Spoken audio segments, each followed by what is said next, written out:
Hello, true believer. Today we're going to go through Criterion B for your cable protector. Okay, so we're going to cover through the 4 different strands that you need to sort of know. As always, we're trying to aim for this end of the spectrum when you're doing this assignment. So we'll go through them in a bit more in detail with you. Okay, so to begin with, strand 1 is then design specifications are based on data collected from research questions and outlines complete parameters for a successful cable protector. So this is basically your checklist that you need to make for when you're building your cable protector. Strand 2 then presents at least 3 annotated designs, meaning design specifications, and clearly shows how the cable protector will look. So that's where you need to make sure that they're annotated. Strand 3 is then when you present a chosen design, outlines the reasons for a selection against all those design specifications. So you need to sort of rate the 3 designs that you've done using the design specifications that you created in strand 1. Strand 4 then develops a clear final sketch of your cable protector with all accurate dimensions and outline of the shapes and dimensions that will be used. Okay, so you need to be very specific about what is going to be built for your cable protector and all the different complex shapes that you need to sort of use. This will be reflected based off the amount of skills that you have in Tinkercad. Okay, so the template for when you're building your Criterion B. For the document itself, you need to have a design specification presenting a range of feasible designs using appropriate mediums and annotations. It can be correctly interpreted by others. So we usually use the Access FM model. You then might want to do the design idea 1, so the sketch of that, then evaluate the design, then design idea number 2, then evaluate it, design idea number 3, then evaluate it, and then have your final design selection, and then the reasons why you chose this design. Okay, then you have the evaluations, maybe all the numeric data there, and then the planning sketches, drawings for your final chosen design. So it's important when creating your design, make sure you've considered how much negative space you have inside of the cable so that it can pass. So make sure that there's enough, it's large enough that it has that negative space or void space in the middle. Otherwise your cable protector might not look so good. Okay, so using Access FM, this is a really useful tool for when you're building your specification. So it helps us analyze and describe what the requirements are for your design. So you might want to look at the aesthetics. So what does the product look like? The cost, how much will the product cost to buy? The customer, so who will buy your product? The environment, so will the product affect the environment in any way? The size, how big or small is the product? You might also want to include the dimensions of all the different things that you're going to use. The safety, so how safe will your product be to use? The function, how does the product work? And then the materials, so what is the product made out of? This is a real simple design specification for a previous assignment, building games.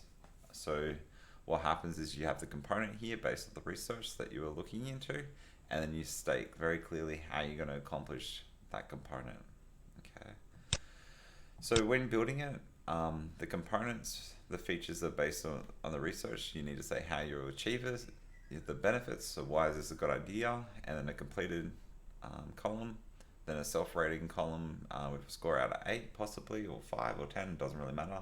I've just chosen 8 because that seems to work well in the past. And then 3 peer rating columns as well.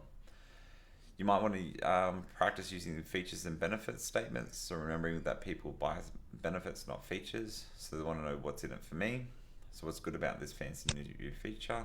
So an example of a fab statement might be this. So my design will feature a variety of complex shapes. So there's the feature, which will allow the design to look more detailed. So there's the benefit. Okay, so that's might be some things that you might want to consider when you're running out your design specification. When doing all your drawings, don't just list the features on your drawings, explain and justify them. So this is a E. coli cell. So this is how annotation looks like. If you just label it with all these different features, so for cell wall, for example, you need to describe it as well if you're going to do proper annotation.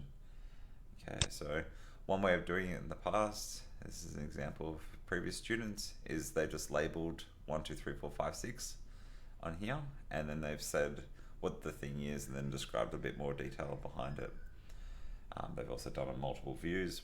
Don't necessarily need to do that with strand 2, but it doesn't hurt to give you a clearer perspective of what you're trying to do. And then this is the improved version. So a hint that I tell all the students is try to choose a design that's very basic in the beginning, and then improve on it with each iteration as you're going through the 3 designs. Please don't do this. This is an example of a video game design that someone did in the past, where they just drew what it was and didn't do any annotation. So be very mindful of this. Okay, so Criterion B. Some hints: you'll need to list design specifications that are based on your previous research questions. For example, one of the research questions might have discussed the importance of color. So your target audience might prefer soft pastel colors. So then one of the design specifications must be the use of pastel colors. Number 2, the complete parameters need to show that you've considered how you develop your cable protector in great detail. So you might design the character might be simple. 3D mouse with primary yellow, wearing a blue raincoat and boots. Okay. If you think about the other specifications, you might realize that are important that you haven't had a research question that links to it. That's okay. Just make a note that you've realized this after the fact.